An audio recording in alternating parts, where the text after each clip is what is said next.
Think on paper. Do it in writing. Think on paper. All successful people think on paper. Unsuccessful people don't think on paper. Why don't unsuccessful people think on paper? Because they're too lazy to think on paper. Think on paper. Write it down. Say, what is it that I'm worried about? What is the difficulty? What is the situation? And define it clearly. Remember we said before, a hallmark of genius is clarity. A hallmark of failure is fuzziness. Number 4 is ask yourself, what are all the possible causes? What are all the possible causes? The natural tendency in our impatient society is for us to, if we get to the point of defining the difficulty or the challenge, is to leap to a conclusion and say, let's do this. Instead, what a doctor does, for instance, is a doctor steps back and says, all right, you have this pain, you have this difficulty, you have this ailment that's being manifested in these symptoms. Now, let's look at what all the possible causes may be. What do you eat? What do you drink? What is your lifestyle like? What sort of stresses exist in your life, and so on. Sometimes you'll find that 50% of all of your difficulties can be resolved by defining them clearly. Another 25% of your difficulties can be resolved by determining the causes. Sometimes if you can determine what the causes are, then you say, well, if that's the cause, then you eliminate the cause, the situation is resolved. The 5th step, if you have not resolved it at step 3 or step 4, the next step is you say, what are all the possible solutions? What are all the possible solutions? Now, not just the logical solutions, but go beyond that. If you come up with a solution very quickly that seems like the logical solution, then ask yourself, what if that didn't work? Then what else would we do? The Roger Von Oak says, always look for what is called the second right answer. Once you have one right answer, and you say, well, this looks like the answer to this difficulty, ask yourself, what is the second right answer? Very, very good exercise, because if the first solution doesn't work, you've already got a second solution already developed. So you ask, what are all the possible solutions? What is the solution? What's the opposite of the solution? What if we just did nothing? What if we did it twice as hard? What if we tried something else completely? What if we used lateral thinking? Instead of trying to dig this hole deeper, we went and dug another hole. What if we got out of this market completely? What if we got out of this job or this relationship completely? Rather than trying to solve the job or the relationship, what if we went somewhere else and started over? What would be the second right answer? Now, here's a critical point. From this point onward, once you've gotten to number 5, think and talk only about the solutions.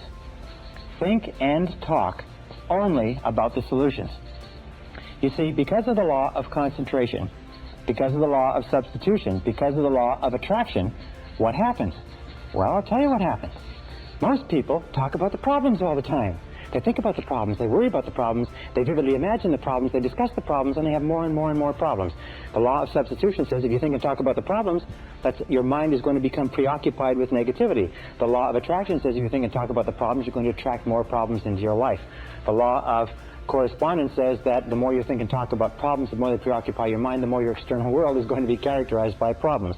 The difference between winners and losers, heroes and non-heroes, successes and failures, is this, is that successful people, winners, are solution-oriented. They are solution-oriented. They think about the solutions. They talk about the solutions. They're always asking this question. Here is the big question. What do we do from here? What can we do from here? In other words, they are always future-oriented, always oriented toward the future. Losers are always oriented toward the past. Losers always want to know who did it, who's to blame, who's responsible, how do we cut our losses. The winner always looks forward and says, where do we go from here? What do we do from here? What's the solution from here? How can we improve this situation? How can we adjust, adapt, modify, and so on? Once you get here, the next step is pretty simple. Number 6 is make a decision. Make a decision. Now, any decision is better than no decision. 80% of all difficulties should be resolved, and the decision should be made at this step, at exactly the time that they come up. In other words, whenever you have a difficulty, now is the time to make 80% of your decisions. Indecision, by the way, indecisiveness is a major reason for failure. Indecisive people don't succeed in life. Being decisive is more important than being correct, because the more decisions that you make, the more feedback you get, the smarter you become, the more accurate your decisions become. The fewer decisions you make, the less feedback you get, the less learning takes place, the more the poorer a decision maker you become. So make a decision. Remember, 80% should be made right now, and the others can be made simply by saying, all right, I can't make the decision now, I need more information. I'll set a deadline, Thursday at noon, I'll make the decision no matter what information I have. Number 7, by the way, this is a great tension reliever. Great tension relievers make decisions. Indecisiveness is a major source of stress. Number 7 is assign responsibility. Assign responsibility. In other words, ask yourself this question. This is the big question. Who is going to do it? Who is going to do it? Very often people will go through this exercise, they'll make the decision, they'll be happy, they'll be elated, the stress and difficulty is gone, and then they all go back to work and they come back to a meeting 2 weeks later and nothing has been done because nobody has been assigned specific, and that's probably the word, assigned specific responsibility. Who is going to do what exactly? And that brings us to number 8, set a deadline. Say, I want this done by such and such a day. Well, let's agree that it's going to be done by such and such a day, Thursday, 12 o'clock noon, we will review it again. And of course, once you set a deadline, number 9 is take action. Launch. Do you know, an interesting time management study I read recently says that 20% of the work, the first 20% usually accounts for 80% of the value of the job. If you can launch it, they say well begun is half done. And number 10 is inspect what you expect. Inspect what you expect. One of the most important rules of success in life is once you have made an agreement that something is going to be done, inspect it, check on it, control it, monitor it, keep in touch. I have a good friend that says that delegation is essential but not abdication. Make a decision. Once you have assigned somebody, you've asked somebody to do it, keep in touch with them. If it's important enough for you to have it done by that deadline, it's important enough for you to follow up and check. All right, there's one final method of creative thinking which you can use with your husband or wife, with your co-workers, with your friends, with your associates.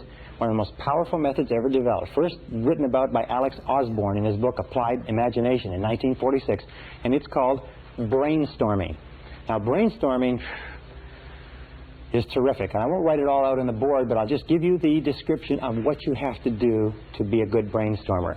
Number 1, the very best group for brainstorming is 4 to 7 people. Below 4, you're not getting the potential synergy, and above 7, the group starts to get a bit unwieldy. So 4 to 7 people sitting together in a spirit of harmony. Step number 2 is to clearly define the question. And the more simple and precise the question, and the more concrete the answers that you're looking for, the better the brainstorming exercise works. For instance, you could say in a sales organization, you wouldn't say, what can we do to increase sales? Because the question is very vague, it's fuzzy. Remember, clarity. What we would say is, what can we do to increase our sales by 20% over the next 90 days? Then everybody can bring their minds to bear on the question. Now, the third step with regard to brainstorming is time. The best period for brainstorming is between 15 and 45 minutes. 30 is ideal. So what you do is you say, we're going to brainstorm this question. What can we do to increase our sales by 20% over the next 90 days? And we're going to do it from 4:15 to 4:45. Next step is idea generation. Now, this is really critical. Instead of generating ideas and then evaluating them, what you do is this, and this is what Osborne found. He said what blocks brainstorming is that you have the idea generation process, and somebody comes up with an idea and somebody says, that wouldn't work, that's stupid, that's ridiculous, we tried that once before. And as soon as somebody says anything critical about an idea, everybody just shuts up. And so you sit there and everybody becomes a little bit hesitant. Why? It's because when you criticize an idea, you trigger the deep down fear of rejection that goes back to early childhood. So what you do is you divide. You have idea evaluation, this section, and idea generation separated by a wall of time, so that you put time between the two. And here you go for quantity of ideas. So in a 30-minute session, say 30 minutes, you say, let's see how many ideas we can generate focused on how we can increase our sales by 20% over the next 90 days. And over here, you can take more time, and here you go for quality. Now, what is the role of the leader? In a brainstorming session, the leader is not to dominate. The leader is to stimulate. A good business person, by the way, will bring their staff or their associates in on a regular basis to stimulate them into brainstorming, at least once per week. But don't dominate the conversation. Record all answers. Record all answers. Very often, somebody will come up with an answer in a brainstorming session which will be a superconscious solution. The superconscious solution may be so excellent that even the person who came up with it and the people at the brainstorming session are not aware that it is a brilliant breakthrough, but when you take the ideas and evaluate them later, or somebody else looks at the ideas, they may say, that's what we're looking for. This is exactly right. So with regard to creative thinking, remember this. Let me repeat. That intelligence is a way of acting, that you can function at least twice the intelligence you're currently using by doing what geniuses do. Be clear about what you want. Concentrate single-mindedly on the goal, the problem, the situation, or the outcome you desire. Keep an open mind, be flexible, and look at all possibilities, and then use systematic methods of problem solving like we've discussed. Try any one of these methods, use them on a regular and systematic basis, and I can guarantee you, you will be astonished at how smart you really are.